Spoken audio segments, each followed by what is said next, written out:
When we create our businesses, we're creating a sum of many parts, and hopefully that sum is greater than the parts. But the communication that happens both internally with our customers, through media, and all of these different things needs to have identity and consistency. Today we're going to talk about creating a media voice or a branding voice. I'm Paul with 360. Hope you're having a great day. So what is a media voice or a brand voice? What we're talking about is the heart and soul, the very essence of the communication that is happening from your company. It reflects the ideals of your company through the tone and the language that you decide to use in communicating. Well, where are we doing this? We're doing this on our websites, in social media, in print articles. One might even say through photography that gets generated, videos, the script writing that's happening. It might even be through the employees that you have in your company that are actually engaging with customers, whether by phone or by email and written communication. Maybe it's across the counter if you've got a retail shop, or it's the servers at your restaurant. These folks are communicating and representing your brand. In this day and age, there is so much noise out there with all of the different distractions that we have with emails and social media and all this different kind of stuff. So much noise that it's hard for our voice and our brand to pierce through that. If we have a unified and consistent voice, that's awesome. That's what we need to shoot for. This is why this is important. Another reason is if you haven't already gone through making and creating a brand or media voice, merely the process of doing that will help get all of your team on the same page. All of the communications that are happening, whether internally or externally to customers or to the media or to whomever you might be communicating with, you might want to consider going through and actually creating a voice. Be intentional about it. You might discover that there are some things that you're representing to your customers that you maybe don't want to represent.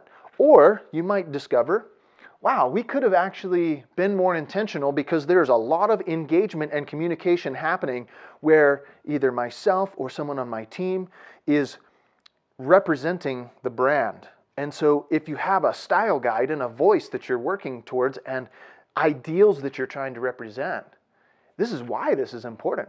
So let's walk through just a couple steps on how to actually rein that in and be intentional about at least checking in with our voice. Or if you've never created a voice, take an inventory and take stock of what your brand sounds like out there. When we at 360 were doing this for ourselves, we took this chart and we wanted to identify the voice characteristics. We got everybody on our team in the same room and we put everything together on this board. It took us about an hour. But what do we stand for? How do we want to sound? How do we want to appear? What are the ideals that we want to be communicating, and how can we boil that down into 3 or 4 words? Voice characteristics. Not easy. Really, really fun to do though. I can't emphasize enough how much fun it was. So what we came up with were refined, lighthearted, substantial, and confident. So those are our voice characteristics. In the next column of this chart, so you're making this chart, right? Following along. We describe what each one of those voice characteristics are to us. Like, how do we want to expand upon those? The next, do this if you want to make sure that you're communicating this characteristic or this ideal. The next column, don't do this if you want to communicate this characteristic or ideal.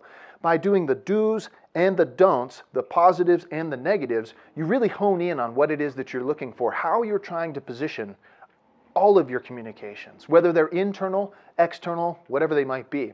So you've got this chart, right? You spent the time doing that. The next logical step is to take an inventory of all the places where your brand is communicating, like your website, your blog, your email newsletter, so on and so forth. Go through the list and then compare the messaging that you're doing through that list, and does it fit the brand voice that you have spent so much time creating.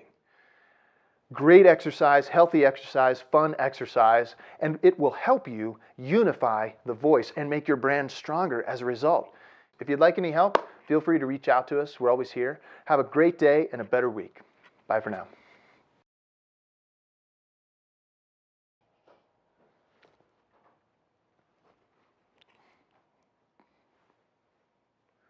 Hey, Wilson. Yeah? What you doing over there?